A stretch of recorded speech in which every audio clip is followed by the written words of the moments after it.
ಪುತ್ತೂರು ನಗರಸಭೆಯ 18 ಲಕ್ಷ ಮತ್ತು ಲೋಕೋಪಯೋಗಿ ಇಲಾಖೆಯ ಸುಮಾರು 1 ಕೋಟಿ ರೂಪಾಯಿ ವೆಚ್ಚದಲ್ಲಿ ಬಳುವಾರು ಸಮೀಪದ ಮಂಜಲ್ಪಡ್ಪುವಿನಿಂದ ಪುತ್ತೂರು ಪೇಟೆ ಸಂಪರ್ಕ ಸೇತುವೆ ಅಗಲೀಕರಣ ಹಾಗೂ ಚತುಷ್ಪಥ ರಸ್ತೆಯ ಕಾಮಗಾರಿ ಪ್ರಗತಿಯಲ್ಲಿದ್ದು, ಶಾಸಕ ಸಂಜೀವ ಮಠಂದೂರ್ ಅವರು ಕಾಮಗಾರಿ ಸ್ಥಳಕ್ಕೆ ಭೇಟಿ ನೀಡಿ ಪರಿಶೀಲಿಸಿದರು.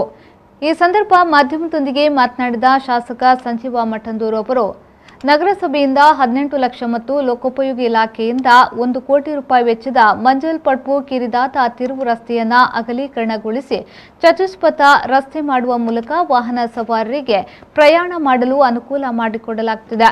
ಪುತ್ತೂರು ಶ್ರೀ ಮಹಾಲಿಂಗೇಶ್ವರ ದೇವರ ಜಾತ್ರೋತ್ಸವದ ಶುಭ ಸಂದರ್ಭದಲ್ಲಿ ರಸ್ತೆ ಮತ್ತು ಸೇತುವೆ ಲೋಕಾರ್ಪಣೆಯನ್ನ ನಗರಸಭೆ ಮತ್ತು ಲೋಕೋಪಯೋಗಿ ಇಲಾಖೆ ಮಾಡಲಿದೆ ಎಂದು ಹೇಳಿದರು.